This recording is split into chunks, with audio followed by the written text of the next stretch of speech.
এটি ছিল ঈদের দিন কী কী রান্না করেছিলাম তা নিয়ে একটি ভিডিও। অলসতা আমাকে চেপে বসেছে, তাই আমি আপনাদের সাথে এই ভিডিওটি শেয়ার করতে পারিনি। আজকে অলসতা ছেড়ে আপনাদের সাথে ঈদের দিন কী কী রান্না করলাম তা শেয়ার করছি। আপনারাও কী কী রান্না করেছেন অবশ্যই আমাকে কমেন্টের মধ্যে জানাবেন। ঈদের দিন সবাই স্পেশাল কিছু রান্না করে থাকে, আমি কিন্তু অনেক কিছুই রান্না করেছি, আপনারা এই ভিডিওর মাধ্যমে অবশ্যই দেখতে পাবেন। হ্যালো ভিউয়ার্স, আসসালামু আলাইকুম, কেমন আছেন সবাই? ঈদ একটি স্পেশাল ডে, সবারই ঈদকে নিয়ে অনেক আয়োজন থাকে। ড্রেসের সাথে সাথে খাবারও বিভিন্ন রকমের আয়োজন থাকে সবার ঘরে ঘরে। আমার ঘরে ছিল হরেক রকমের খাবারের আয়োজন। নাস্তার আইটেমের মধ্যে ছিল নুডলস, চটপটি, হালিম, কাস্টার্ড, চিরা ভাজি, আরও অনেক কিছু ফ্রুটস। আর পোলাও ছিল, গরুর মাংস, মহিষের মাংস, ডাল, মুরগির মাংস আর সালাদ।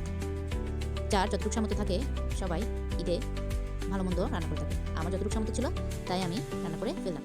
খাওয়া দাওয়া শেষ করে হুটহাট করে বাইরে বের হয়ে গেলাম। পরন্ত বিকেলে পরিবেশটাই ছিল দারুণ, তাই দেরি না করে ঝটপট রেডি হয়ে আমি বের হয়ে গেলাম সবার সাথে।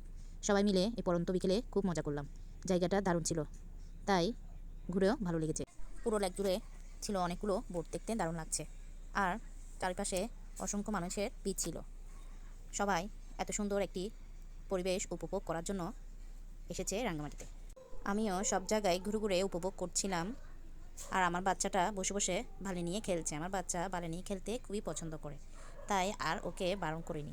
ওর খেলা ওকে খেলতে দিচ্ছি, আমি একটু ঘুরে ঘুরে সব জায়গায় দেখছি। এখানে ছিল একটি ছোট ঝুলন্ত ব্রিজ।